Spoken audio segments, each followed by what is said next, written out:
चला मंडळी, आज आपले बनावाने सगळा वांगासनी भाजी.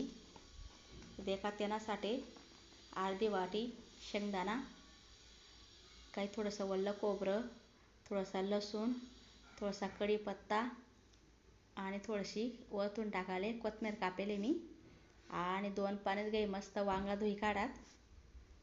खडसे लागस नाही त्यासाठी आपले वांग चांगलं धवाने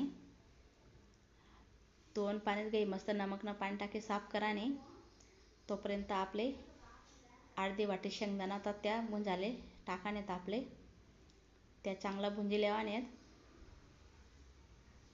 तोपर्यंत आपले मसाला कराने.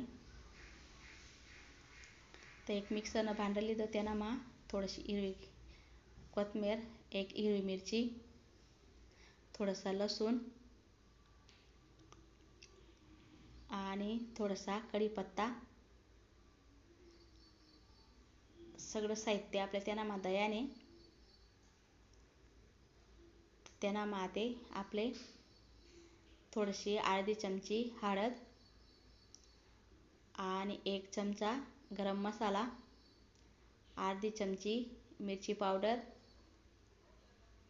तर तसं तुम्ही तुमना हिसाबाप्रमाणे लिहू शकतस, कमी जास्त करू शकतस तुम्ही. तर 2 चमचे मी धना पावडर लिहिले.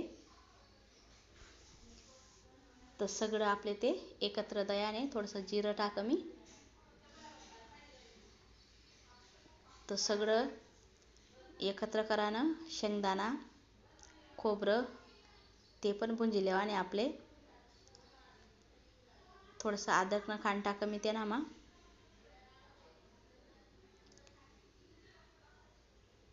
तर ते का शेंगदाणा आणि खोबरं भुंजायला टाकेल होतं आपण. ते वांगाचं मस्त पाणी निघी गए खराब. तर ते का शेंगदाणा आणि खोबरं एकत्र टाक मी एक साईडले. खोबरं जास्त भुंजान नाही आपले. एक साईडले खोबरं, एक साईडले शेंगदाणा त्या पण आपले मिक्सरना भांडामा टाकाने ते पण एकत्र कराने सगळं.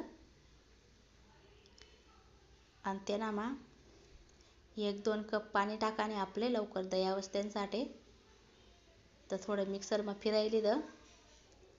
तोपर्यंत तेल ठेवो कढईमा तापाडाले. तर थोडंसं मसाला एक प्लेट मा काढली द. त्यांना मग आपलं नमक टाकान बाकी होतं. ते नमक तुम्ही तुमना हिसाबाप्रमाणे टाकू शकतस नमक. ते पण चांगलं काली लेवाने आपले.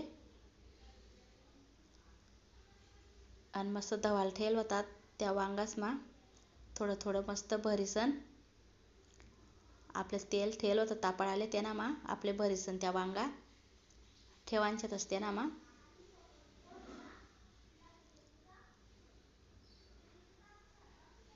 तर ते का तुम्ही मस्त कढईमा ठेवा. जेवढा मसाला होता तो वरतून टाका मी. तर त्यावर आपले कमी गॅस करीन झाकण ठेवान होतं. तर झाकण ठेवलं होतं मी. तर देखा कशी वहिनी भाजी आपली ते पण सांगा. आणि थोडासा व्हिडिओ आवडला होईल तर लाईक शेअर नक्की करा. आणि तसं कमेंट करीसन सांगा. चला मग बाय.